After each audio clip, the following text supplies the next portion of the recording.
Momias. Son los misteriosos restos de una de las civilizaciones más antiguas de la historia.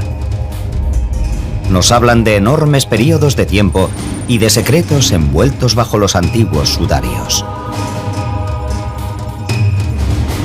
Resultan muy familiares y a la vez muy extrañas. Un aterrador recordatorio de nuestra propia mortalidad. Y, sin embargo, una tentadora promesa de inmortalidad. Las momias solo son los restos de un misterio mucho mayor, la punta del iceberg. Los antiguos egipcios creían en una amplia e intrincada vida tras la muerte. Se esperaba que cada cadáver modificado resucitase en otro mundo, y solo existe una guía hacia ese mundo, el libro egipcio de los muertos. Es el nombre dado a unos manuscritos enterrados con los muertos momificados en el antiguo Egipto. El libro de los muertos era una especie de guía para los difuntos y un libro de conjuros para ayudar a los muertos en su viaje por la otra vida y el proceso para alcanzar la inmortalidad. Es un libro de magia, por supuesto. Es una colección de conjuros cuyo objetivo principal es facilitarle la otra vida y la inmortalidad al difunto. Es un libro para los muertos porque nos habla de lo que se encontrarán los muertos en el más allá. Por eso lo llamamos el libro de los muertos. Es muy importante porque es la búsqueda de la inmortalidad. Se ha dicho que a los antiguos egipcios les importaba más la otra vida que la vida en la tierra. Y debió de haber sido así para quienes vivieron en la antigua ciudad de Tebas durante la 19ª dinastía, hace más de 3000 años. Vamos a hablar de un egipcio que en los anales de la historia solo figura como Ani.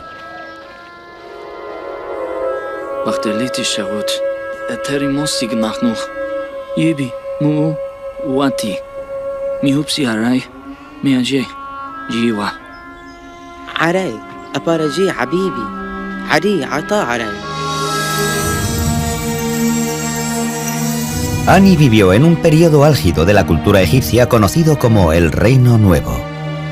Desde el año 1600 hasta el 1200 a.C., los faraones, con su genialidad militar, conquistaron tierras desde Nubia hasta Siria. Faraones como Ramsés y Seti construyeron enormes palacios y lujosos templos religiosos. Ani disfruta de uno de los niveles de vida más altos de la historia del antiguo Egipto. Tal vez sea solo en esos periodos de relativa prosperidad cuando una civilización empieza a meditar sobre cuestiones de filosofía, sobre la vida y sobre el más allá.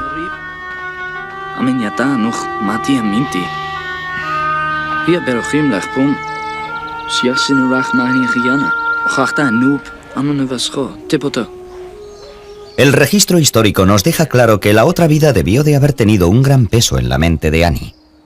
La idea de fallecer sin una preparación adecuada para la otra vida podía poner en peligro las posibilidades de ir al paraíso eterno.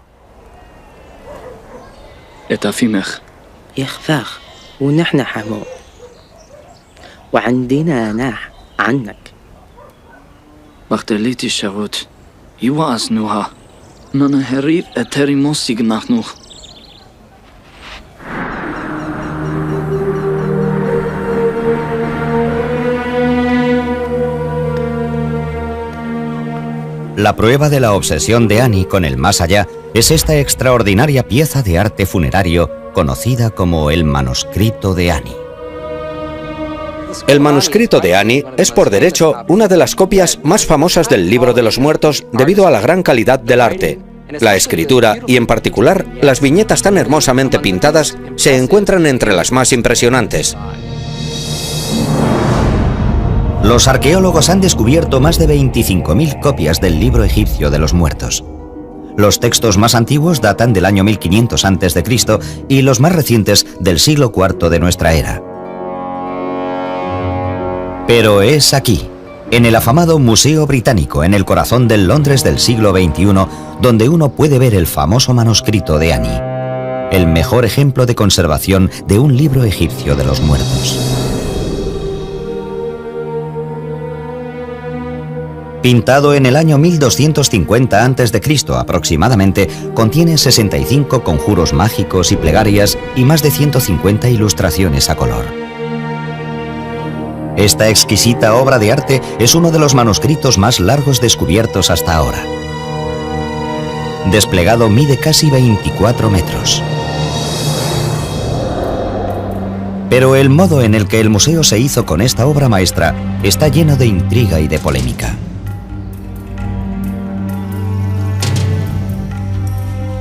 El manuscrito fue traído de Egipto en 1887 por un empleado del museo llamado Ernest Alfred Thompson Wallis Budge. Fue un autor prolífico y escribió más de 100 libros sobre egiptología, la mayoría de los cuales se sigue vendiendo. Publicó algunas de las primeras traducciones de textos egipcios importantes. Coleccionó miles de objetos que han sido reconocidos como algunos de los mejores ejemplos de arte antiguo. Sin embargo, hay quien dice que Budge era un erudito de segunda fila, un mal arqueólogo y un ladrón cultural que adquiría antigüedades por cualquier medio posible. Estaba allí dedicándose al robo y al pillaje, básicamente. La gente emplea juicios culturales que están totalmente fuera de lugar. En su época, el hecho de que se llevase materiales de culturas antiguas era muy normal. Desde un punto de vista moderno, no se le puede considerar un ladrón cultural. No es como se veía eso en aquellos tiempos. Aunque, por otro lado, lo que hacía era casi ilegal. Yo creo que era un ladrón. Porque uno puede ser honrado toda la vida, pero si un día roba algo, pasa a ser un ladrón. Aunque Budge es polémico hoy en día, en su época fue un respetado traductor y uno de los mejores conservadores del Museo Británico. En el otoño de 1887 lo enviaron a Egipto a recoger objetos.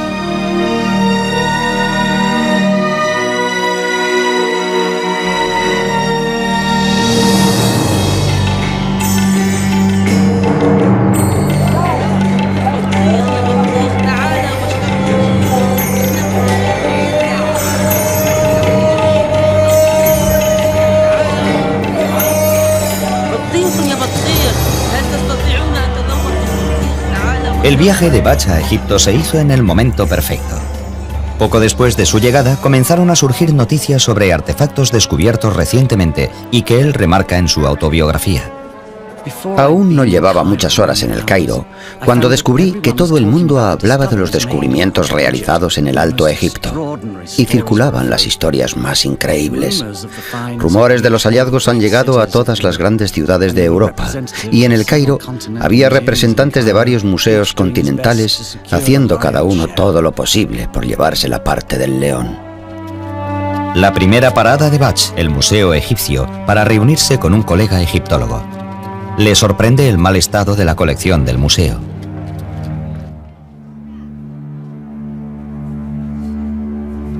Este escarabajo le tenía que conceder la inmortalidad a su dueño.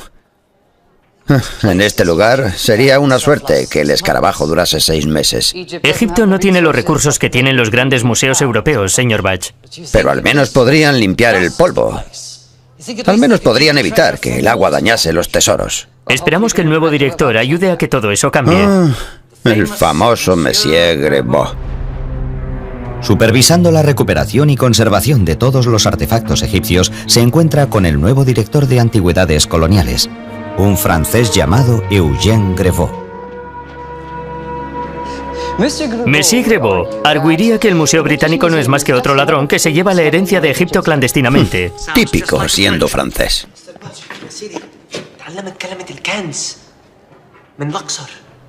¿Tesoros en Luxor? A mí eso no me suena a arqueología. Emil, le presento a mi ayudante Rance. No pensará hacer algo ilegal, ¿verdad? Por supuesto que no. Comprar antigüedades es un robo. No es un robo. Mientras Egipto trate de este modo sus tesoros, es conservación. Buen día, Emil.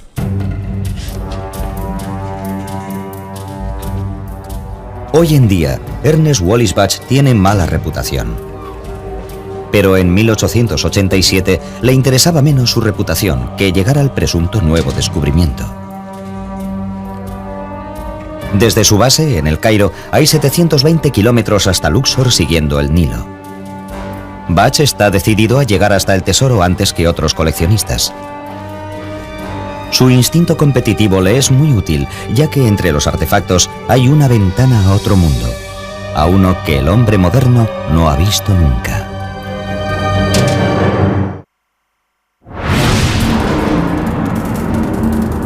El descubrimiento del manuscrito de Ani es una de las mejores historias de la egiptología. Una aventura en la que hay conspiración, intriga y un polémico héroe. Ernest A. Wallis Bach. En 1887, Bach se encuentra en Egipto para recoger artefactos para el Museo Británico. He recibido información de un nativo de Egipto sobre que en Tebas se han realizado descubrimientos muy importantes. Me ha dicho que han descubierto una tumba en la orilla oeste del Nilo, que es la mejor de cuantas él ha visto, y que en ella hay varios rollos de papiros.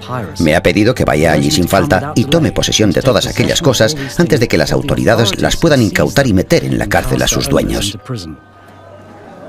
El final del siglo XIX fue una época muy dinámica de la historia de la egiptología. Por una parte estaba emergiendo la nueva arqueología, pero a la vez existía la antigua tradición del pillaje e incluso de profanación de tumbas por parte de los tratantes de antigüedades.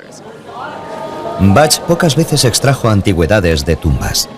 Prefería comprárselas a los tratantes. El próspero mercado negro dio lugar a una extraordinaria colección para el Museo Británico, pero también ayudó a destruir algunos de los tesoros arqueológicos de Egipto. El mercado negro era muy malo para la venta de antigüedades. Egipto fue violado. Lo llamamos la violación del Nilo. Violaron al Nilo. Se llevaron el legado del país y ahora está en todas partes. El ayudante de Bach lo llevó a un tratante de antigüedades del mercado negro, donde le dan un intrigante artefacto que había sido encontrado en Luxor. Protege a los débiles de los fuertes y oye el llanto del que está encadenado. En 1887, Bach es uno de los pocos occidentales que sabe leer jeroglíficos. Es auténtico, ¿sí? Sí, yo diría que es muy auténtico. Es una descripción de Ra, el dios Sol. Es de la 18ª dinastía. Me atrevería a decir que es de una copia del Libro de los Muertos. Yo lo llamo la Biblia de los egipcios. Es el texto religioso más antiguo del mundo. No será más antiguo que la Biblia. Oh, sí que lo es. De hecho, esta parte parece ser lo que llaman confesiones negativas. Es una lista de pecados que uno no debería cometer. La verdadera fuente de los 10 mandamientos. Mahmoud. Sí. ¿Es esta la única pieza de papiro? Oh, no. El hombre que lo encontró, el que encontró el manuscrito, lo cortó en trozos pequeños como ese para vendérselos a los coleccionistas. No tengo más. ¿Pero es del nuevo descubrimiento? Sí, puedo pedir que traigan al hombre que lo encontró. Está en Luxor. El problema del mercado negro de antigüedades es que la gente acaba robando cosas y sacándolas de su contexto. Es igual de malo si se hizo en el siglo XIX como si se hace hoy. Al hacerlo, se destruye completamente la comprensión que uno pueda tener del objeto. Es un placer como siempre, Mahmoud. Supongo que sigues prefiriendo dinero europeo. Por supuesto, señor Bach. Mañana tendré a un guía esperándole. Es un viaje de 2 días. Estaremos preparados. Bach quiere llegar a los nuevos descubrimientos, pero sabe muy bien que el nuevo director de antigüedades, Eugène Grevaux, pretende llegar allí primero. En 1887, Bach sabe que el rumoreado hallazgo de papiros manuscritos es importante, pero solo ahora se está empezando a comprender el verdadero valor histórico del Libro de los Muertos. Muchos creen que es el ejemplo más antiguo de escrituras religiosas del mundo. Se pueden ver cosas escritas en la Biblia, en el Antiguo Testamento y en el Corán. Y por lo tanto, la religión actual no llega de repente. Hay etapas. El Libro de los Muertos es en realidad la primera etapa del pensamiento humano sobre la otra vida. El Libro de los Muertos tiene sus antecedentes en los textos religiosos más antiguos que tenemos del Antiguo Egipto. Fueron inscritos en las pirámides durante la quinta dinastía alrededor del 2300 a.C. Posteriormente, reyes y nobles egipcios eligen las mismas inscripciones de las pirámides para escribirlas dentro de sus ataúdes. Y ese grupo de textos se conocen como los textos de los sarcófagos. Luego, en la época del Reino Nuevo, que tiene un tremendo resurgir en la producción literaria y artística, encontramos literatura mortuoria que empieza a reunir todos los conjuros de los sarcófagos y a escribirlos en papiros, algo que se puede llevar y enterrar con la momia. En 1250 a.C., durante la vida del escriba Ani, los conjuros del libro de los muertos tenían ya más de 1000 años de antigüedad. Sabemos por el registro histórico que Ani era escriba de un templo. Hoy podríamos considerarlo un contable. Sabemos que es un escriba real, encargado de cuadrar las cuentas de todas las ofertas hechas a los dioses. Los templos eran instituciones religiosas, pero también de gran importancia económica. Y él era el encargado de las ofrendas, pero también de los graneros del templo. La posición de Ani como escriba nos dice que formaba parte de un grupo educado dentro de la élite egipcia. Pero está claro que Ani debía de estar muy preocupado por su lugar en la otra vida. La eternidad solo se puede garantizar poseyendo un libro de los muertos. Es probable que el libro de los muertos fuese creado en una institución llamada la Casa de la Vida, que era un lugar conectado a los grandes complejos de templos donde se promovía el aprendizaje religioso, se ideaban los rituales, se creaban los mitos, o al menos se elaboraban, y donde se generaban los textos funerarios. Ani se habría reunido con un sacerdote en uno de los templos para preguntarle sobre el libro de los muertos. Había dos formas de conseguir el libro de los muertos. Uno era encargándolo especialmente y teniendo que pagar posiblemente un precio alto por un libro de alta calidad diseñado para uno desde un principio. Pero también sabemos que muchos libros de los muertos se hicieron sin indicar a quién pertenecían. El nombre del propietario, que se repite durante todo el libro de los muertos, se deja en blanco, de modo que cuando alguien llegaba y decía que quería uno, simplemente escribían el nombre del nuevo dueño y ya estaría preparado para dejarlo en su tumba.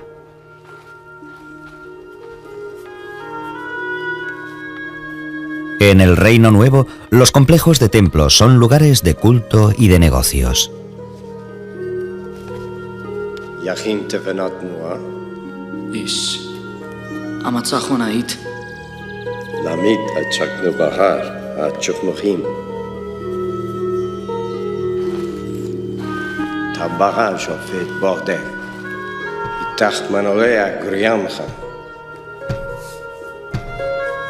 Un pergamino egipcio comienza como un tallo de la planta del papiro que crece en abundancia a lo largo del Nilo.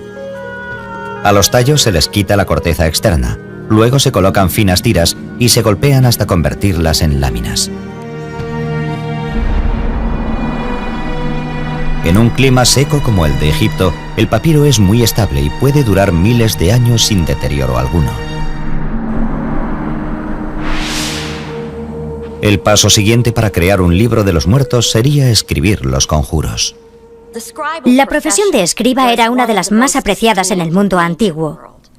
Controlaban los conocimientos, y los conocimientos son poder. Un escriba no llegaba a ser un escriba accidentalmente. Hacían falta años de rigurosa preparación, empezando por pequeños que se enviaban a las escuelas de escribas en los templos o en el Palacio Real. Pasaban años y años para llegar a dominar los miles de símbolos del lenguaje jeroglífico. En el antiguo Egipto, el lenguaje es mágico, tiene el poder de crear. Es muy parecido a la idea del Evangelio de San Juan sobre que en el principio existía el verbo.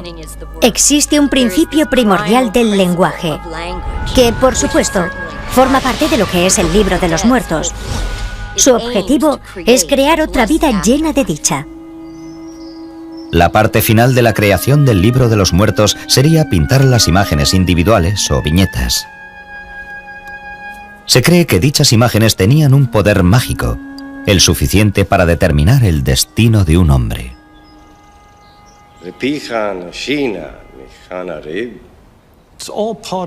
Todo ello es parte del proceso de fabricación. Se puede entrever una especie de producción en serie para confeccionar, para ensamblar un libro de los muertos según lo hubieran pedido.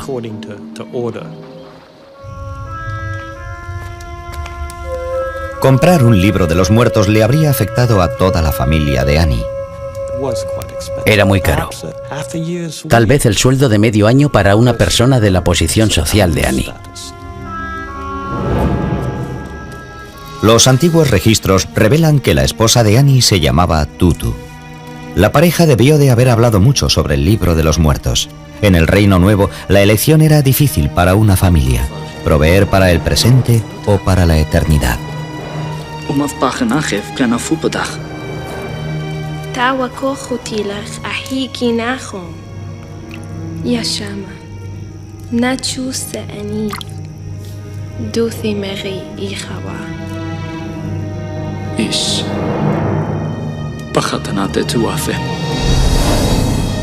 La búsqueda del libro de los muertos por parte de Annie hará su nombre famoso en los tiempos modernos, pero no antes de que Wallis Budge reciba cierta atención por su parte.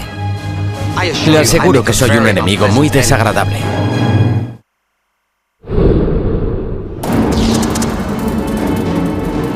Se ha dicho que la del antiguo Egipto era una cultura de muerte.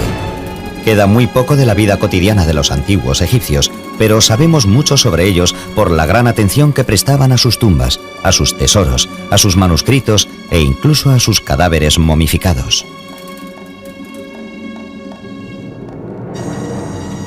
Hoy la religión de los faraones se encuentra con la tecnología del siglo XXI. En un estudio sin precedentes, los egiptólogos utilizan ciencia médica de vanguardia con momias de 3000 años de antigüedad.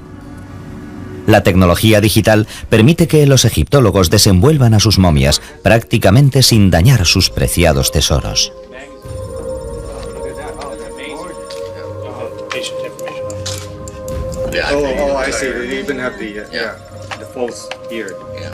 Bajo las envolturas, un amuleto de 2000 años de antigüedad protege al difunto de los peligros del más allá. Cuando envolvían el cadáver, también metían amuletos. Amuletos protectores alrededor del cuerpo, tanto por delante como por detrás, para ayudar a que el cuerpo llegara a la otra vida. Y lo bonito es que algunos de dichos amuletos están relacionados con el libro de los muertos. Y están allí para proteger al cadáver de peligros específicos que se van a encontrar durante su recorrido hasta el más allá. Pero ¿por qué se molestaban los antiguos egipcios en conservar a sus muertos? Los antiguos egipcios momificaban a sus muertos porque creían que el alma necesitaba un vehículo más físico para disfrutar de todos los placeres de la otra vida. Y por eso momificaban los cadáveres, es decir, los conservaban para que el alma pudiese volver a un cuerpo que estaría perfectamente conservado y así poder disfrutar de la comida, la bebida y cualquier otra cosa que la otra vida pudiera ofrecer. Pero momificar un cadáver no era un proceso fácil.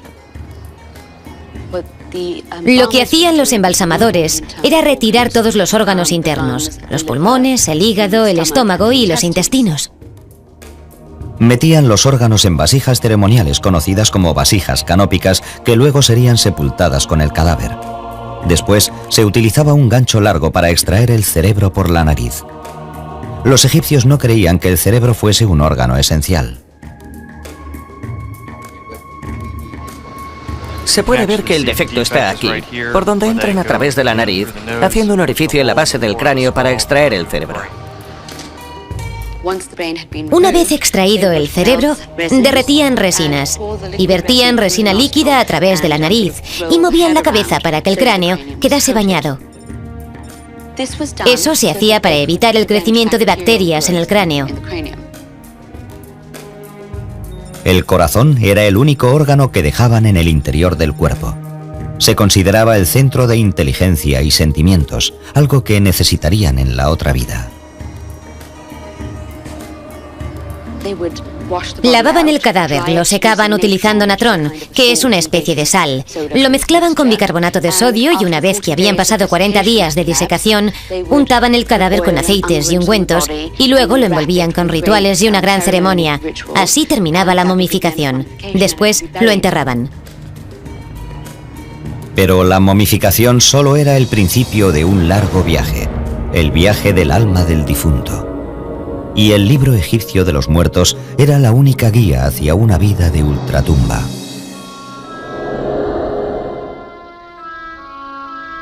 En algún momento cercano al año 1250 a.C., un escriba egipcio llamado Ani empezó a preocuparse por el más allá.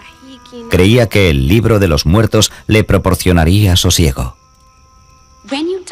Cuando uno fallece y se va a la otra vida, el camino, el viaje de una a otra, es muy peligroso. Y el espíritu del difunto, antes de renacer para siempre, tenía que pasar una serie de pruebas.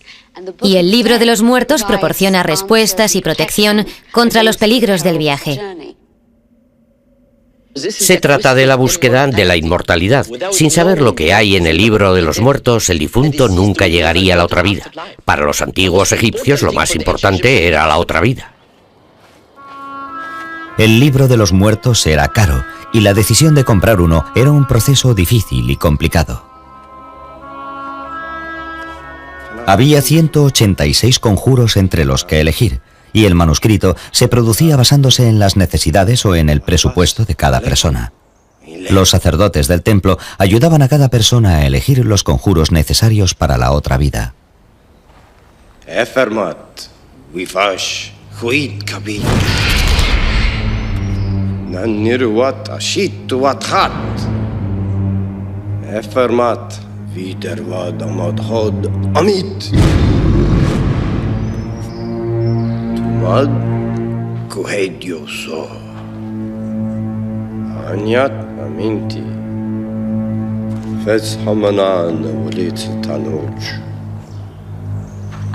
A veces me pregunto si los libros de los muertos no empezaron siendo algo extra para ganar dinero. Una vez que has convencido a todos los ricos de que tienen que tener uno, el precio que se le puede poner no tiene límite. Es posible que la creación de un libro de los muertos propio fuese además un símbolo de posición social de la época. El libro de los muertos era demasiado caro para una persona normal. Y eso lo hemos comprobado arqueológicamente al descubrir que solo los miembros de la élite poseen un libro de los muertos. Sin embargo, era muy distinto a los primeros tiempos de la cultura egipcia. En un principio, la momificación y la otra vida entre los dioses estaban reservadas únicamente para el faraón.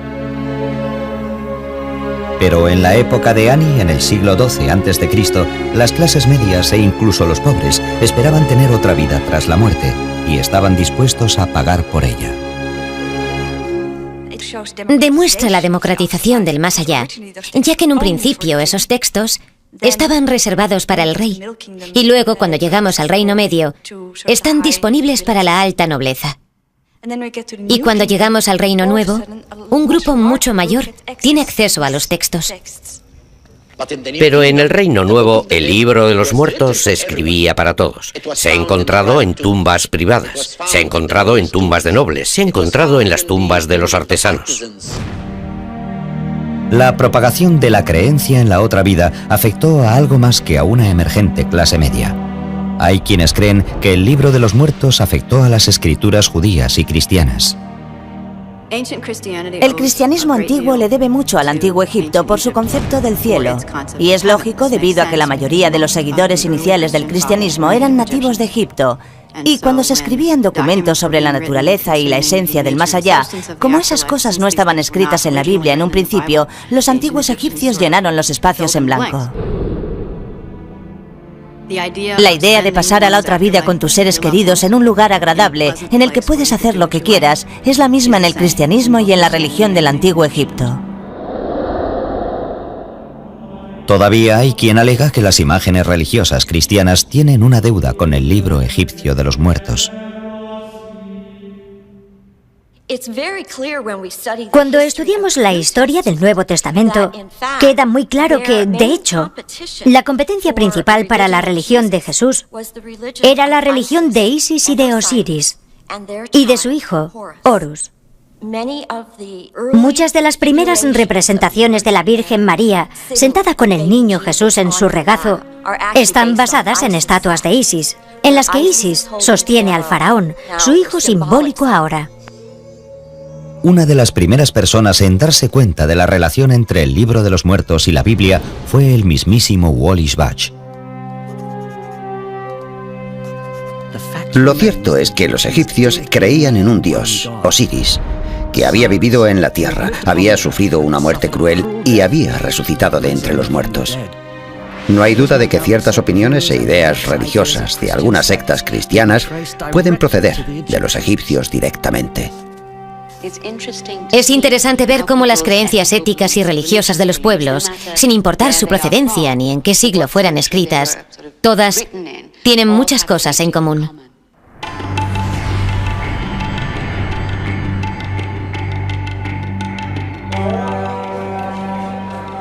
Cuando Ernest Wallis Budge llega a Egipto en 1887, el país está controlado por una coalición europea. Tras una rebelión musulmana en 1882, Gran Bretaña y Francia comparten el control del país y del importantísimo Canal de Suez. Su coalición controlará la política y la economía de Egipto durante décadas. Es una unión precaria, y los hombres como Budge no facilitan la alianza. Budge ha oído rumores sobre un enorme descubrimiento en Luxor, pero sus planes para dar con él lo llevan camino del enfrentamiento con el director francés de antigüedades coloniales, Eugène Grevaux. Señor Budge, ¿Sí? acompáñeme. ¿A usted? ¿De qué se trata? Órdenes del señor Grevaux. Tiene que hablar con usted. Oh, tiene que hablar conmigo. Ramsey, nos vemos delante del hotel mañana a las 9 de la mañana. Monsieur Grevaux había publicado un libro muy bueno sobre la religión egipcia, pero por naturaleza, disposición y preparación era inadecuado para el puesto que le habían dado. Siéntese. Tiene que esperar aquí. ¿Aquí? Y todos los que procurábamos el bienestar de Egipto lamentábamos su nombramiento.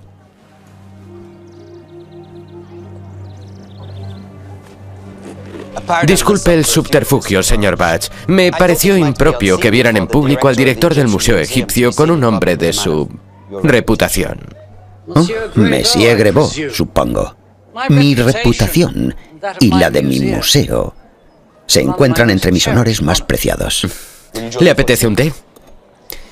Me temo que tendrá que volver al Museo Británico con las manos vacías, señor Budge. Como guardián de las antigüedades egipcias, debo informarle de que tengo la intención de evitar el saqueo de los tesoros de la nación.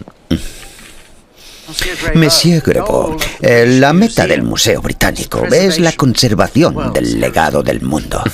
Mi antecesor dice que en su viaje anterior salió de Egipto con más de 1.400 antigüedades ilegales. Su antecesor envió casi la misma cantidad al Louvre. Debería saber que es ilegal sacar antigüedades de mi país, señor Budge. Pienso aplicar la ley estrictamente. Cualquier sospechoso de comercio ilegal de antigüedades sufrirá un interrogatorio doloroso, se lo aseguro. Amenazar a los hombres y mujeres que viven aquí no es el modo de ganar su confianza. No necesito su confianza. Necesito su obediencia. Todas las antigüedades pertenecen al Estado y al Museo del Estado. Pero esta gente se ha ganado la vida con las antigüedades durante generaciones. En vez de luchar contra ellos, debería llegar a un acuerdo. Eso le conducirá a hallazgos más importantes. La ley está muy clara. Todas las antigüedades, descubiertas o no, están bajo mi jurisdicción. No toleraré que se aparten de la ley ni usted ni sus amigos nativos. Bien. Lamento que no opinemos igual. No se oponga, señor Budge. Le aseguro que soy un enemigo muy desagradable. No le considero un enemigo. Solo desagradable. Buenos días. Bach sabe que las autoridades francesas lo detendrán si lo descubren comprando antigüedades, pero ha oído rumores sobre un enorme hallazgo de artefactos en la ciudad de Luxor. ¿Y esa cosa me va a llevar hasta Luxor? Bach está dispuesto a arriesgarse a una detención, a la cárcel o a algo peor para conseguir los tesoros.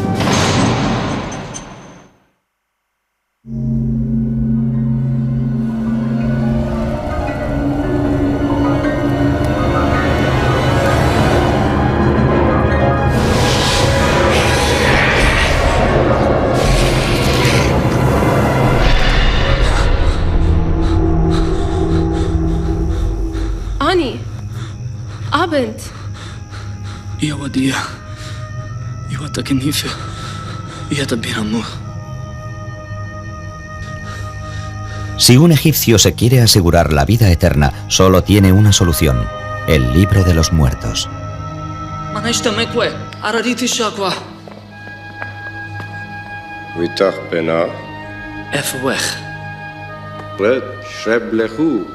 El libro de los muertos era distinto para cada persona que lo compraba.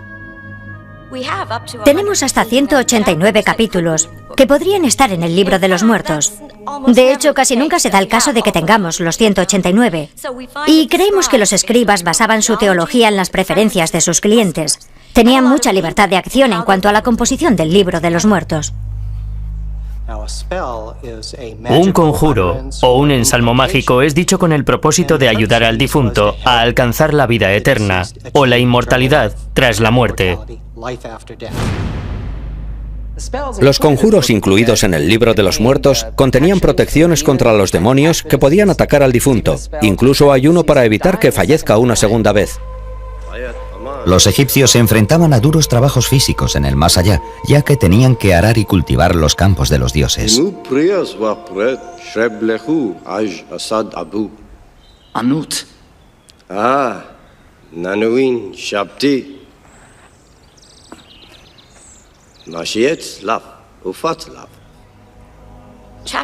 El capítulo 6 permite que el difunto, cuando le pidan que haga cualquier trabajo manual, dé vida a unos pequeños clones de sí mismo o de sí misma. Y ellos hacen todo el trabajo sucio. Por lo que todos tenían que llevar consigo el capítulo 6. De lo contrario, se encontrarían en el más allá sin sirvientes. Los egipcios incluso robaban algunos de los conjuros, algunos anotados de un modo excelente. ¿Cómo podía informar sobre eso una persona muerta? No lo sé.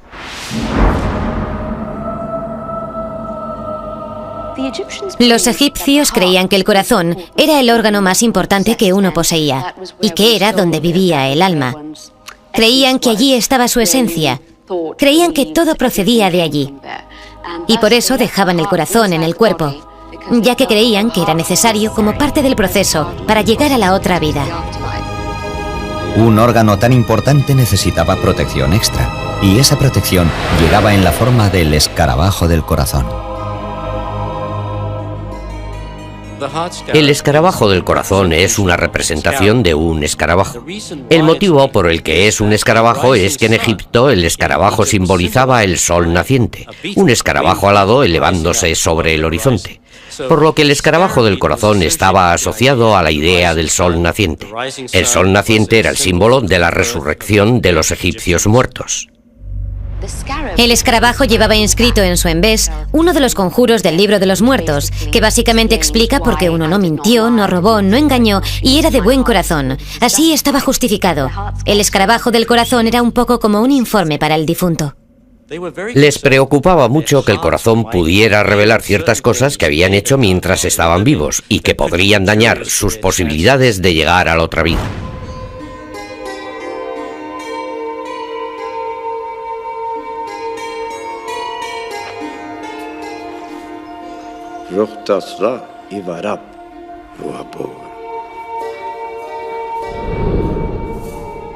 Las espléndidas ilustraciones son tan importantes como el texto en el libro de los muertos.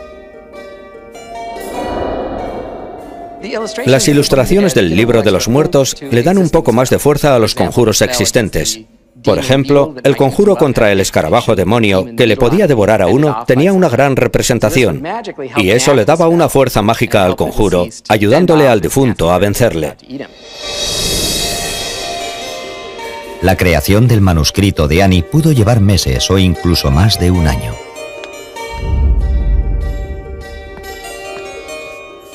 Para un antiguo egipcio, el tiempo y el esfuerzo merecían la pena, ya que tenía que durar toda la eternidad. Solo podemos imaginarnos la alegría de Ani cuando su manuscrito estuvo finalmente terminado.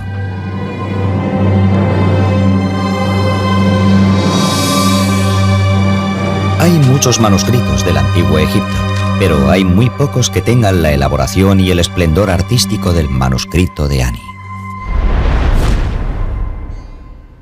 Nadie entiende eso mejor que James Wasserman, artista gráfico y productor de libros. Cuando vi este manuscrito me quedé sin aliento. Era algo increíble. El color, la riqueza, el misterio de las imágenes. El poder que había en él era fenomenal, evidentemente, y al mismo tiempo estaba estudiando los textos para descubrir qué demonios era aquel libro. Wasserman creó un libro del manuscrito de Ani en el que no solo se expone el pergamino de 24 metros, sino que lo combina con su traducción al inglés. Uno puede leer el libro de los muertos de Ani tal como él mismo lo habría visto. Si uno lee, estudia y medita sobre las imágenes y las historias que hay en el libro de los muertos, nota una sensación de orgullo, una sensación de pertenencia.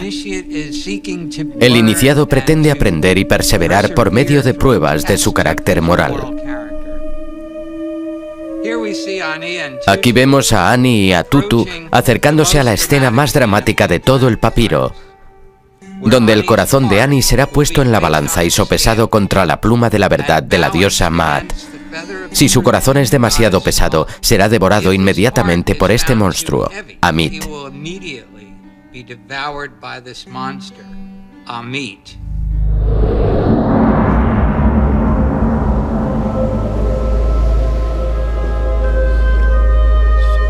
Para los antiguos egipcios, la muerte es el primer paso hacia la salvación.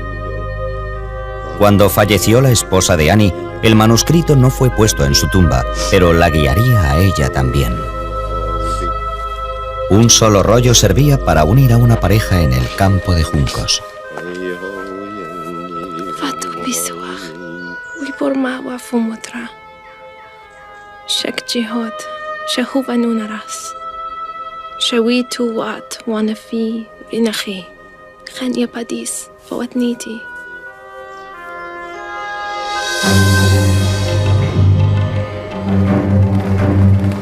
Tres 3000 años después de la muerte de Ani, Ea Wallis Budge tiene una misión.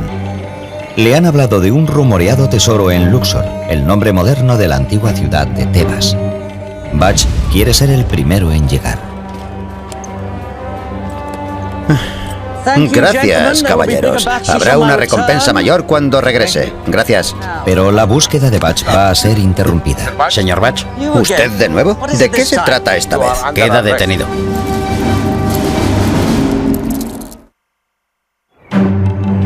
En el Cairo, en 1887, el egiptólogo Ea Wallis Budge sale hacia Luxor en busca de un tesoro de antiguos artefactos recién descubierto, pero la búsqueda de Budge es interrumpida.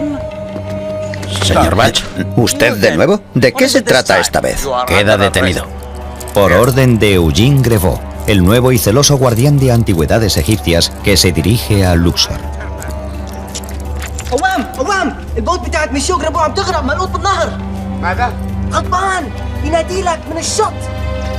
Quédese aquí hasta que yo vuelva.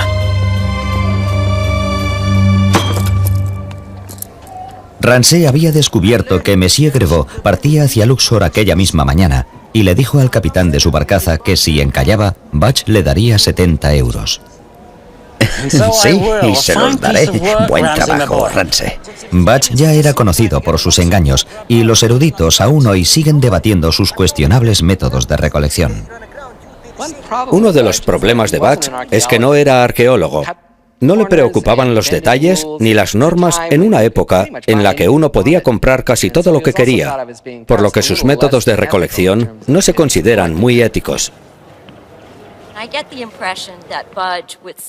Me da la impresión de que Butch, con sus tejemanejes, era mucho más parecido a Indiana Jones que a un anciano erudito que solo quiere estar sentado en la trastienda del Museo Británico. Otros sugieren que los métodos de Butch podían ser necesarios en aquella época.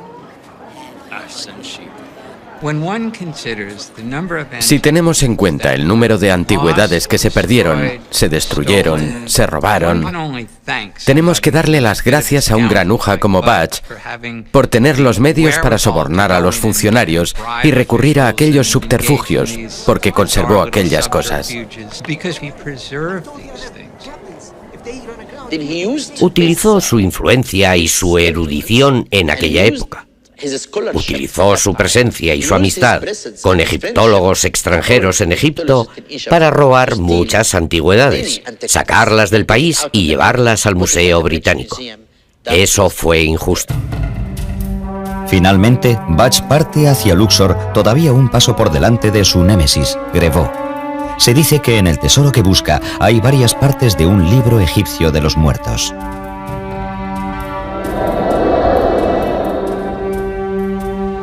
Cuando llegué a Luxor, descubrí que los tratantes habían cogido muchos objetos valiosos de las tumbas del occidente de Tebas. No. Busco antigüedades. ¿Antigüedad? Los tratantes trataban con desdén el derecho del gobierno a todas las antigüedades de Egipto. Las antigüedades abundaban.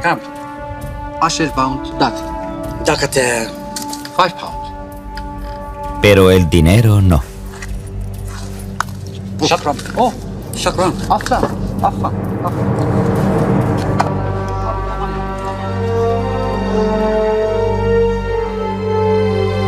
Butch solo se podía imaginar el aspecto de aquellas ruinas en tiempos de los faraones.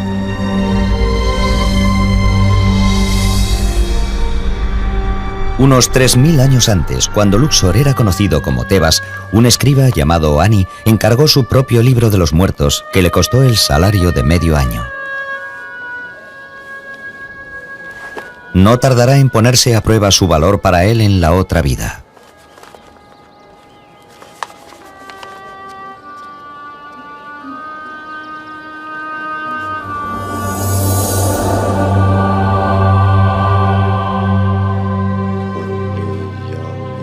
No podemos saber cómo falleció Ani, pero sabemos bastante sobre cómo fue enterrado.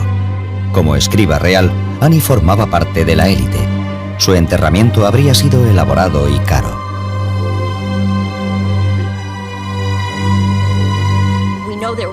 Sabemos que había distintas gamas de precios para la momificación. Los pobres elegían una forma de momificación acorde con sus bajas rentas. Una persona pobre sería llevada por su familia para enterrarla en la arena, delante de la tumba o la pirámide de otro, con la esperanza de que el pobre pudiera seguir sus pasos. Era como un reguero. Si uno llegaba a un funeral de gama alta, su momificación podía tardar hasta 272 días y tenía los mejores ataúdes y sarcófagos.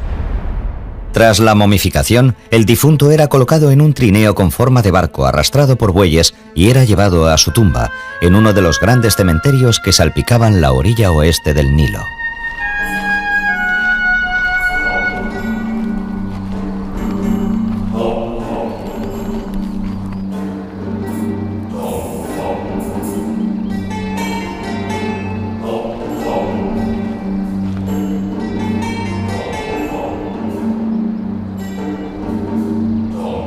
Las ilustraciones de los funerales egipcios no solo muestran a una apesadumbrada familia, sino a músicos, bailarinas, sacerdotes y dolientes profesionales.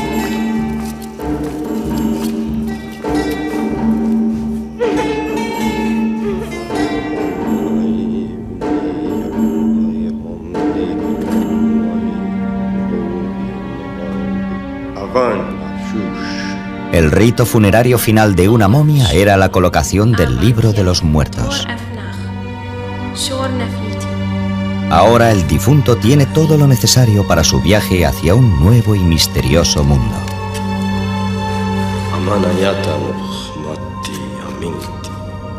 نواتي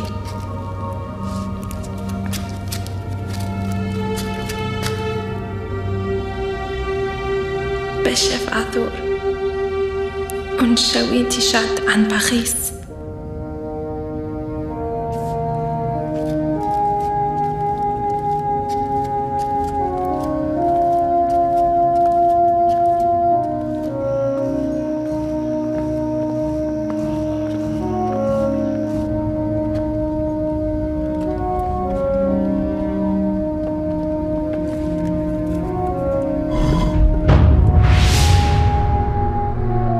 Los faraones del antiguo Egipto están enterrados en elaboradas tumbas. Desde las primeras pirámides construidas 2600 años antes de Cristo al famoso Valle de los Reyes, donde fueron enterradas generaciones de familias reales durante 5 siglos. Pero la élite y la clase media del antiguo Egipto tenían sus propios cementerios y sus tumbas individuales. Y esas tumbas, con su gran cantidad de joyas y antigüedades, son desde hace siglos el objetivo de los ladrones de tumbas. En la época en la que Ernest Wallis Budge llega a Luxor, el saqueo de tumbas es una antigua profesión transmitida de padres a hijos durante generaciones. Muchos nativos comerciaban abiertamente con antigüedades. Detestaban a los funcionarios del servicio de antigüedades porque estaban convencidos de que su meta era conseguir antigüedades, no para conservarlas en el Museo del Cairo, sino para venderlas ellos. Estaban dispuestos a tratar con cualquiera que no estuviera al servicio del gobierno egipcio. Se lo vendo porque ya le había comprado antes a mi familia. Pero no debe traer aquí al francés. ¿Entendido? Tranquilo, no lo traeré. Eso se lo puedo prometer, Hassan. Budge nunca decía dónde encontraba las cosas exactamente, y se debe a que comerciaba con tratantes de antigüedades que le decían dónde las podían haber encontrado.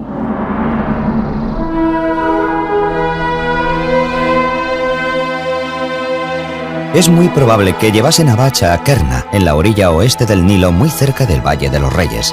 Allí, los habitantes habían construido su hogar encima de un cementerio de nobles que fueron saqueando sistemáticamente durante el siglo XIX. Estos son los mejores tesoros. 19ª dinastía. Sí, tal vez pueda darle un buen precio. Hassan, ¿cuánto quiere por todo? 300 euros. Hecho. ¿Puedo mirar eso? Es basura. Tesoros rotos, no es nada. Lléveselo.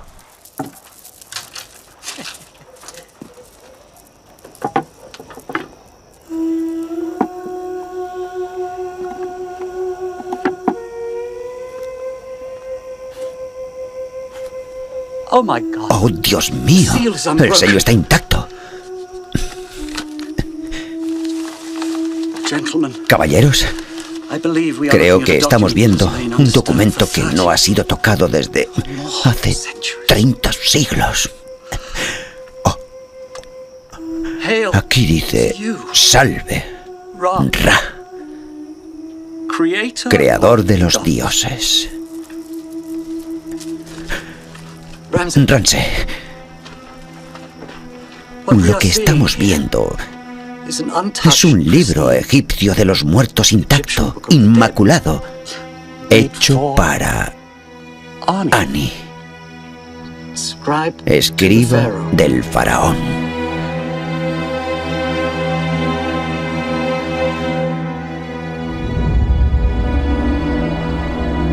Para un egiptólogo como Budge, un manuscrito es un objeto fascinante, pero para un antiguo egipcio como Ani, el rollo es la llave para la vida en el más allá.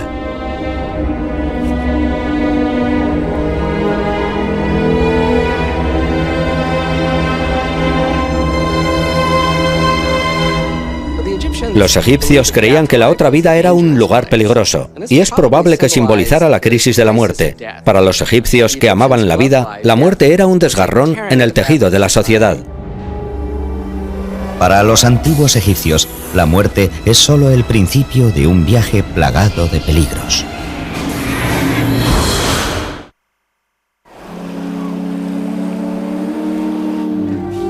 En 1887, Sir Ernest Wallis Budge está en Egipto en busca de antigüedades para el Museo Británico, y durante un viaje a Luxor, donde se encontraba la antigua ciudad de Tebas, descubre el rollo de Ani, de 24 metros de largo.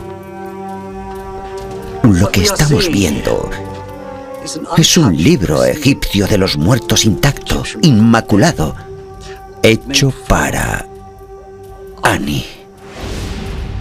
En el antiguo Egipto se enterraba una copia con la momia como guía hacia la vida de ultratumba. Los egipcios creían que tras la muerte las personas se despertaban en el bajo mundo o Duat. Y era en ese misterioso lugar donde el difunto se enfrentaba a una serie de retos y de luchas.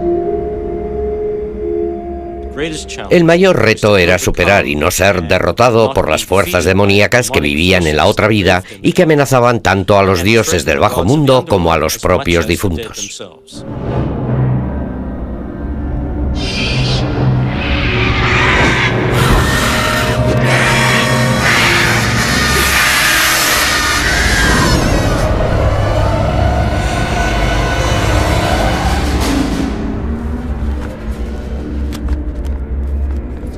Para los egipcios, la muerte era una crisis, pero eran muy optimistas y creían que se podía superar, pero no sin una serie de pruebas y penalidades. Parte del Libro de los Muertos ilustra un mundo peligroso en el que el difunto es amenazado por seres aterradores. Cuando se utilizaban jeroglíficos en un libro mágico como el Libro de los Muertos, se volvían mágicamente activos. Se puede comparar a un videojuego en el que haya que pasar por una serie de episodios. Hay que luchar contra los enemigos o superar obstáculos. De hecho, dañaban jeroglíficos que tenían un aspecto amenazador porque se podían escapar de su control.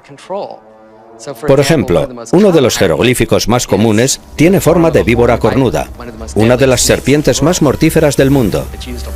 Se utiliza en muchos conjuros y textos, y la rompían en dos para que la víbora no pudiese saltar de la pared y atacar al dueño. Pero si el jeroglífico no estaba dañado, podía cobrar vida y atacar. Para Ani, su protección está en los conjuros del Libro de los Muertos.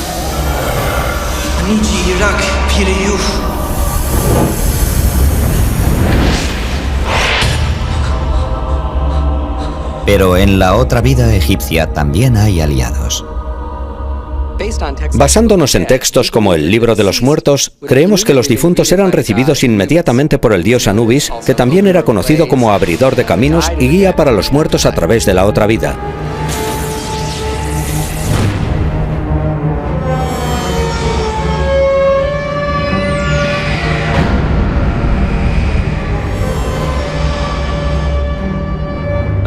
Anubis es un dios muy prominente en el bajo mundo y también en lo relacionado con la momificación y el ritual funerario de los muertos. Siempre aparece con la cabeza de un canino y se identifica con el chacal y con los demás caninos que existían en Egipto y que solían vivir en los bordes de los valles donde estaban los cementerios. Por lo que siempre existió esa íntima relación entre los perros salvajes y el mundo de los muertos. Anubis es guardián y guía de los difuntos. Su misión consiste en asegurarse de que llegan a salvo al juicio y de que llegan a todos los sitios a los que precisan ir. Uno de los capítulos más importantes del Libro de los Muertos es un misterioso ritual llamado la apertura de la boca.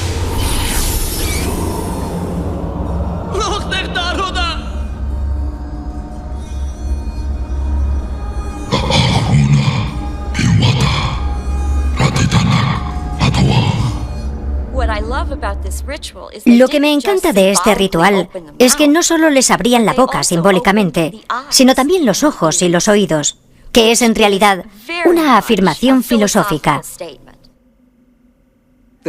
La ceremonia de la apertura de la boca era un despertar espiritual del cuerpo. Una vez que la persona había muerto, sus sentidos se cerraban, y eso permitía que el cuerpo se convirtiera en un recipiente para el alma del difunto, para que pudiera ver, saborear las ofrendas y oler el incienso. Podían escuchar las plegarias que rezaban, así como utilizar el Libro de los Muertos para que les ayudase en su viaje a través de la otra vida.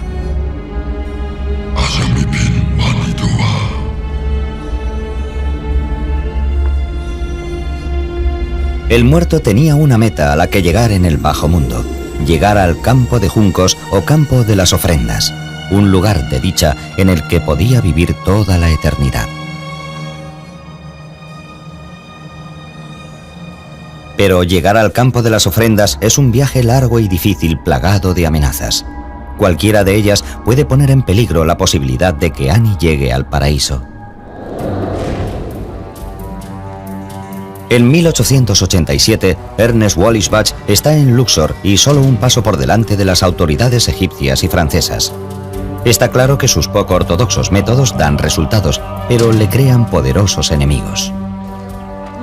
Mira esto, Ramsey. Más de 3000 años y los colores del manuscrito aún brillan. Es casi como si todavía estuviera vivo. Sí. ¿Son así todos los libros de los muertos? No, y he visto unos cuantos. Este descubrimiento solo se da una vez en la vida, o en varias vidas. Tenemos que asegurarnos de que llegue a casa a salvo. Señor Budge, ¿quiere tomar un café con mi familia y conmigo? Budge está casi preparado para irse cuando le interrumpen unos invitados muy inoportunos. Café turco para todos los trabajadores. ¿Café? ¿Café? ¿Café? No, gracias, señor Budge. Estoy demasiado ocupado deteniendo a ladrones de antigüedades. Omar, dígales que confisquen todos estos artículos. Eso me pertenece. Esto le pertenece a la nación de Egipto y usted irá a la cárcel. Ya hemos detenido a los otros ladrones de tesoros de este barrio, pero parece que hemos dejado lo mejor para el final. Oiga, Crebo, estos hombres son empleados del gobierno británico. Guarde silencio, señor Budge.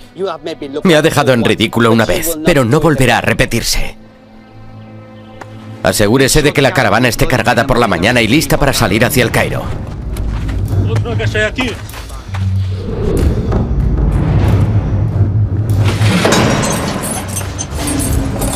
Con el manuscrito en manos de las autoridades, Budge sabe que se puede perder para el mundo de manera definitiva. O algo peor, robado y recortado en forma de recuerdos en el mercado negro. Los métodos de los que Budge es partidario pueden ser ahora la destrucción de su mayor descubrimiento.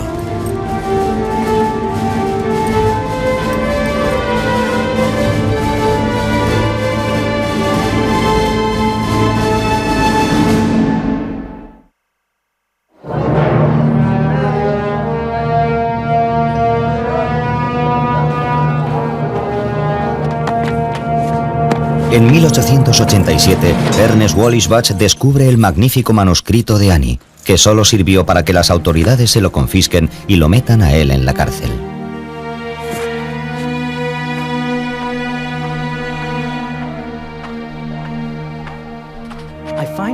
Me encuentro en una situación muy difícil. Encarcelado en Luxor, acusado por los franceses, irónicamente, de ser un ladrón de tumbas. Y todo ello tras haber realizado el que tal vez sea el mayor descubrimiento de mi carrera. Un antiguo rollo funerario que perteneció a un escriba llamado Annie, de vivos colores y lleno de fantásticas imágenes de miles de años de antigüedad. Creo que puede tratarse de la primera vez que un hombre haya expresado sus creencias espirituales por escrito. Un verdadero gran descubrimiento. Por supuesto, necesito tiempo para estudiarlo, para poder entender su significado. Lo triste es que posiblemente no vuelva a caer en mis manos.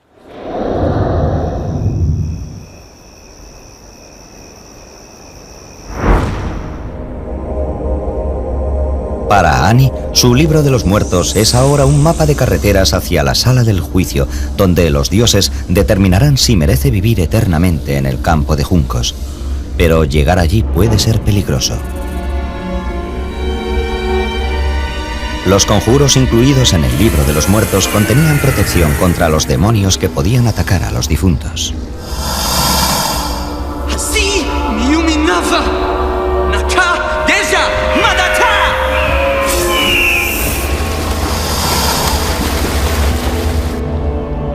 Un conjuro era una protección contra un escarabajo gigante llamado Asharu que podía devorar al difunto. El bajo mundo es un extraño lugar. Los egipcios lo consideraban un enfrentamiento con el caos.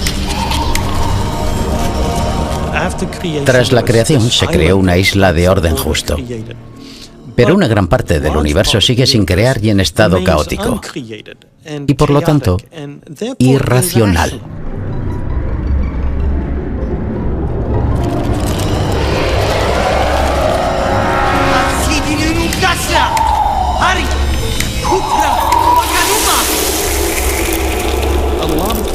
Una buena parte del libro de los muertos trata sobre ese tipo de magia irracional.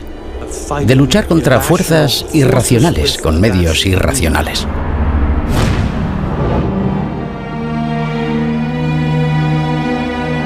$3000 años después, en 1887, el manuscrito de Annie se encuentra en manos de las autoridades y Ernest Wallis Bach tiene obstáculos propios que superar. La sensación de impotencia es abrumadora, sabiendo que cada momento que paso sentado en esta maldita celda, el manuscrito de Annie se aleja más de mí.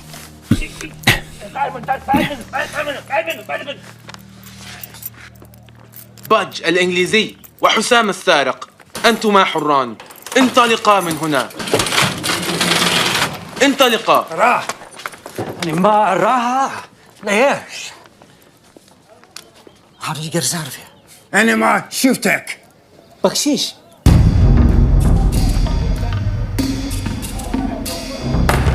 La experiencia le ha enseñado a Bach que es posible que el manuscrito no esté a salvo, ni siquiera de los propios guardias. Saben que el manuscrito vale más si lo dividen en 20 trozos más pequeños. Greboni se dará cuenta de que falta algo hasta que se hayan vendido todos los trozos. Oh, señor, esto es peor de lo que me imaginaba. Una vez que salga del almacén, nunca volverá a estar entero.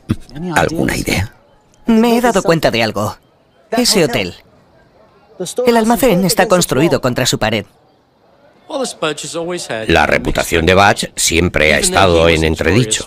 Incluso entonces era famoso por lo que hacía para poder conseguir cosas para el Museo Británico. En su autobiografía, Bach revela cómo fragua un plan. Entre las casas que estaban selladas y vigiladas, había una pequeña que colindaba con la pared del jardín del viejo Hotel Luxor. La casa era una fuente de considerable ansiedad para mí, ya que en ella estaba almacenado el papiro de Annie. Mi única esperanza era hablar con el director del hotel. Ya veo que los tesoros de Egipto están a punto de ser destruidos, o como mínimo de ser enviados a Francia, todo debido a un desafortunado malentendido con Monsieur Grevaux. Sin embargo, podemos salvar el tesoro. De hecho, algunos pequeños tesoros pueden incluso llegar a las paredes de su hotel, y solo sería necesario llegar a un acuerdo concreto. ¿Qué clase de acuerdo? Bach contrata a varios hombres de la localidad para abrir un túnel en la pared del hotel hasta el almacén donde se encuentra el manuscrito de Annie. Es asombroso lo rápido que trabajan. Estos hombres han estado extrayendo tesoros de las tumbas bajo sus casas durante siglos. La pared de un hotel de 50 años no significa nada para ellos. Faltando solo una noche para que las autoridades se lleven el manuscrito de Annie, ¿será suficiente el plan de Bach o se perderá para siempre su gran descubrimiento?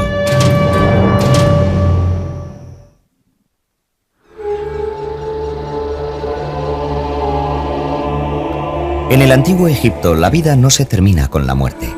De hecho, los antiguos egipcios creían que la muerte era solo el principio de un largo y arduo viaje. Un viaje que podrá acabarse con la salvación o la aniquilación. Annie espera que su libro de los muertos lo lleve a una vida en el paraíso, pero aún tiene que superar muchas pruebas y puede ocurrir cualquier cosa.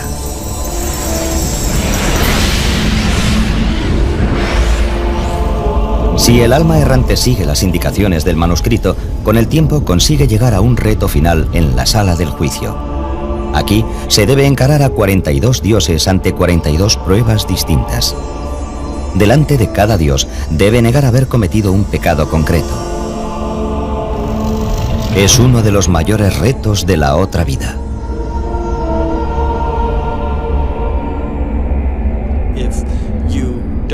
Si no sabes las respuestas correctas, las cosas correctas que debes decir en ese momento, se supone que no vas a poder pasar por esa puerta con éxito hacia la vida siguiente.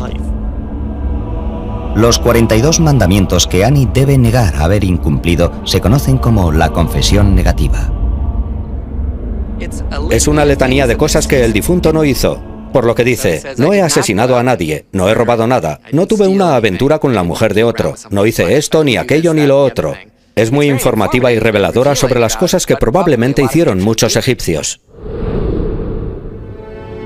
Pero lo probable es que solo gracias a los conjuros del libro de los muertos logren superar las confesiones negativas. No se debe confundir esto con la noción de confesión y arrepentimiento.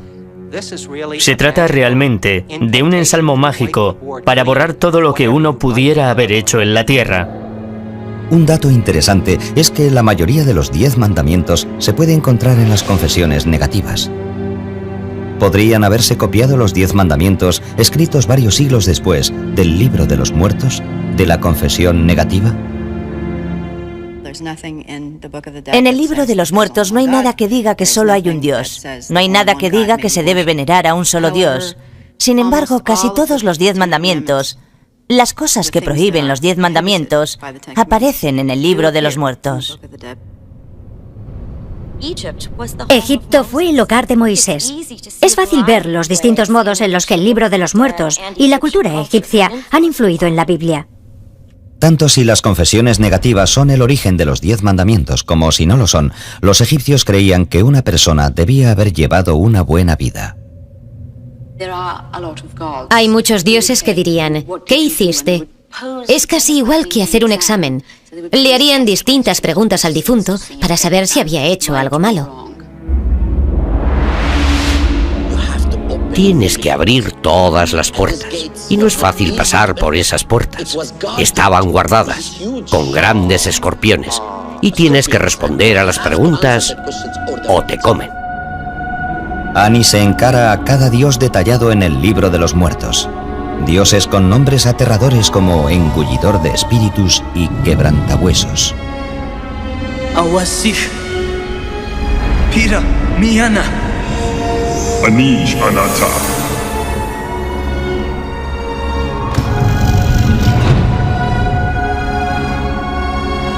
Con cada respuesta correcta del libro de los muertos, Annie avanza a través de las puertas.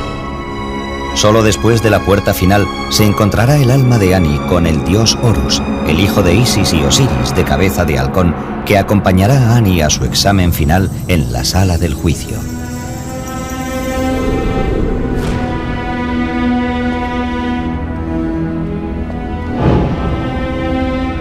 El momento decisivo del libro egipcio de los muertos se conoce como pesar el corazón. Los antiguos egipcios preveían que les esperarían muchos retos en el más allá. Uno de los más importantes era superar con éxito el juicio ante el tribunal de Osiris y que los declarasen dignos de ser uno de los dichosos muertos.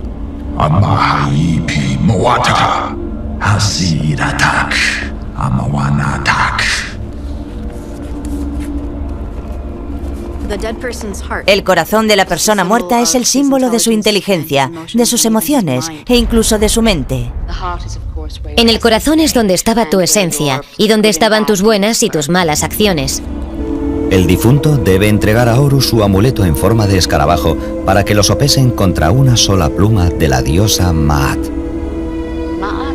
Maat era una diosa que es básicamente la personificación de la verdad, la justicia, el orden y el equilibrio.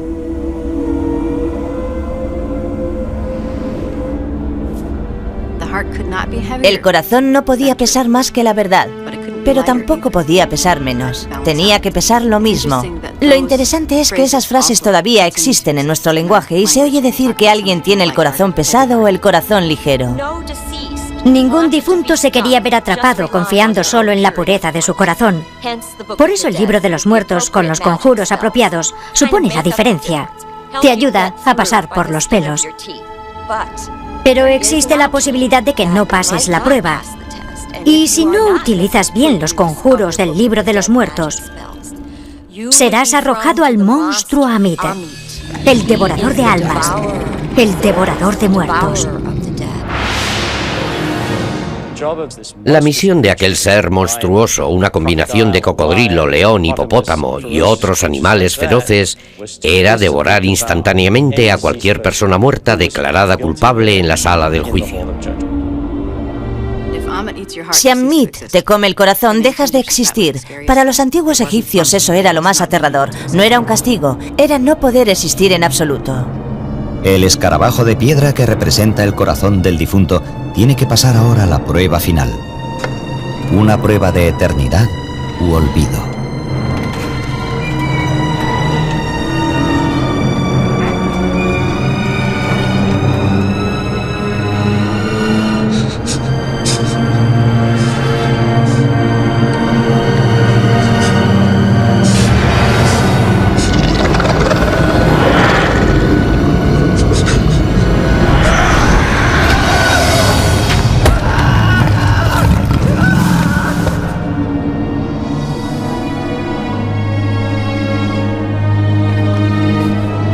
Cuando Annie llega a la sala del juicio, sabe que casi se han terminado las pruebas en la tierra de los muertos.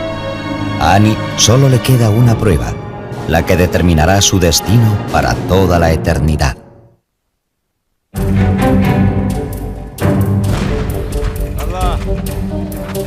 Tras haberle confiscado el manuscrito de Annie las autoridades egipcias, Ernest Bach intenta ahora recuperarlo. La casa donde estaban almacenadas las antigüedades colindaba con la pared del Hotel Luxor. El resultado fue que varios obreros empezaron a cavar bajo la pared para abrirse paso a través de los blandos ladrillos de la casa. Le digo que he oído algo. Nadie podría entrar estando nosotros vigilando. Asegúrese de que la caravana esté cargada y lista para mañana por la mañana. Y no quiero retrasos.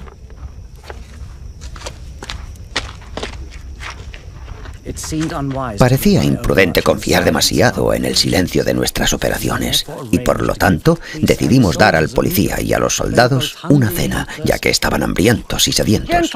¡Caballeros! Me temo que me han ordenado volver a Inglaterra. Muchos echarán de menos sus pequeños regalos. Oh, amigo mío, no tiene importancia. Bach era un personaje muy extraño. Tiene un lado bueno y un lado malo. Su lado bueno son sus publicaciones. Su lado malo es que le robó a Egipto. Y, caballeros, me gustaría ofrecerles una pequeña cena en representación de mi gratitud y mi amistad. ¿Ramsey?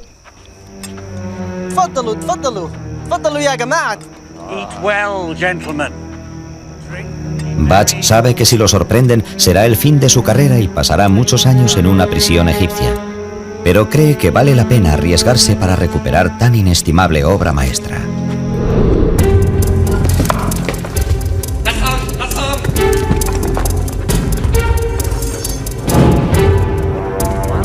Mientras cenaban alegremente, entraron en la casa uno detrás de otro y sacaron pieza por pieza, caja por caja, todo lo que tenía un mínimo valor comercial. De ese modo salvamos el papiro de Annie. 3000 años antes, Annie cree que el libro de los muertos es inestimable para él. Es su única guía para superar la prueba cuando le pese en el corazón y conseguir entrar en el paraíso eterno.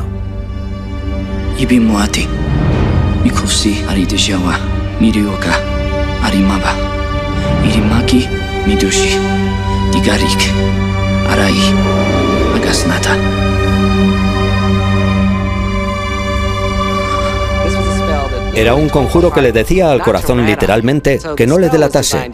El conjuro estaba ideado para que el corazón no dijera, tuviste una aventura con la esposa de otro, o robaste. Estaba ideado para que dijera, has sido muy bueno, sin problemas. Algunas personas han sugerido que el escarabajo corazón podía ser una manera de abrirse camino por medio del engaño, pero yo creo que representa mucho más. El concepto que una persona necesita para tener calma emocional y estar preparada para lo que pueda ocurrir. Necesita controlar sus emociones, porque para los egipcios el corazón era la sede de sus emociones.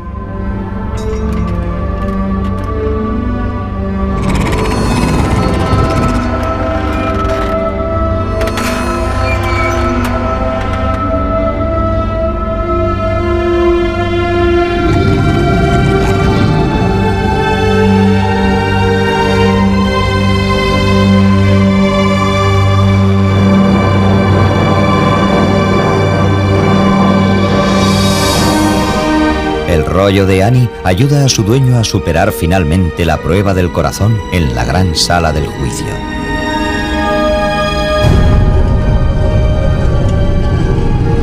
Su viaje ha terminado, su experiencia ha finalizado y ahora puede entrar en el paraíso, en el dichoso campo de juncos. En 1887, Ernest Wallis Budge está a punto de llegar al final de su peligroso viaje. ¡Guarda! ¡Abre esa puerta! ¡Venga, vamos! ¡Apártese! Vaya a comprobar la caravana.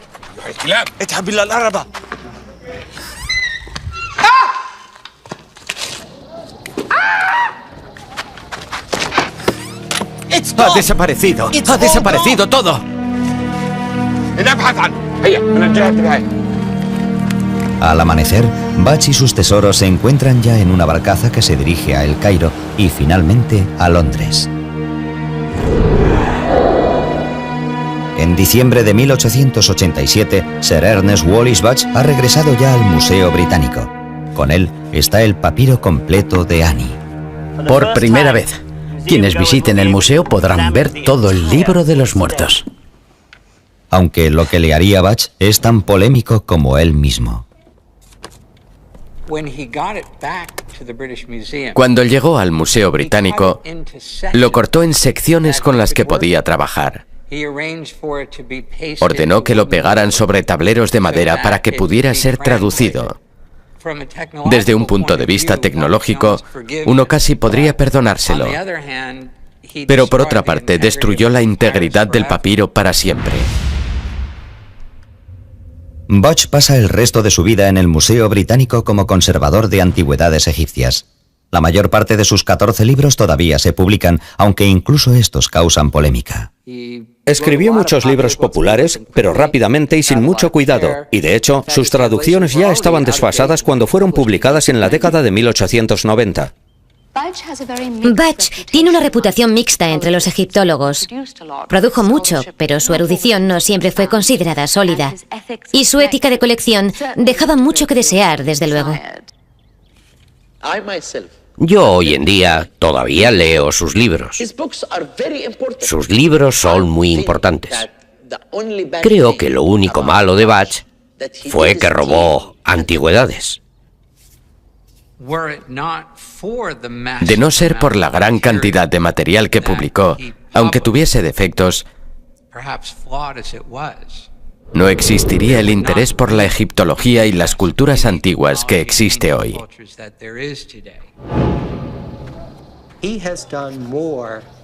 Hizo más para popularizar el libro egipcio de los muertos, para popularizar la noción de la otra vida egipcia, que cualquier otro erudito, que cualquier otro texto que se haya publicado.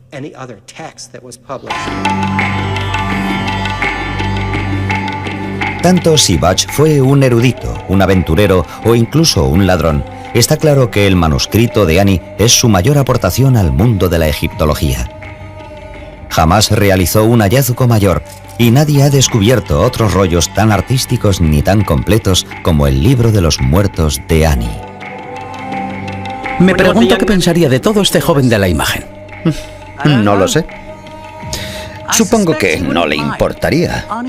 Annie deseaba la inmortalidad y con el rollo en el museo, el nombre de Annie será leído y recordado por millones de personas. Creo que tiene razón. Y esté donde esté, espero que Annie nos dé su bendición.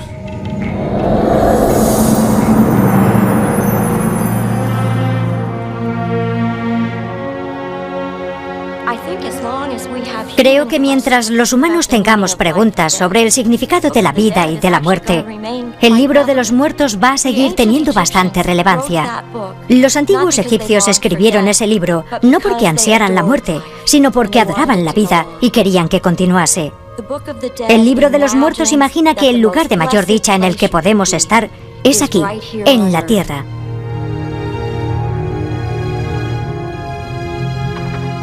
El libro egipcio de los muertos es sobre todo una guía para los vivos, una guía sobre cómo se debe vivir en la tierra, una vida de moralidad y ética para poder llegar a la otra vida. Pero los misterios de los antiguos egipcios perduran. Son los misterios que se encuentran en el corazón del libro egipcio de los muertos.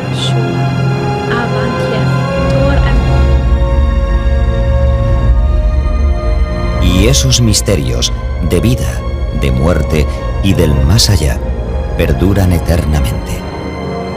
Misterios que solo se pueden comprender por medio de la fe, la esperanza, por obra de la imaginación y del corazón.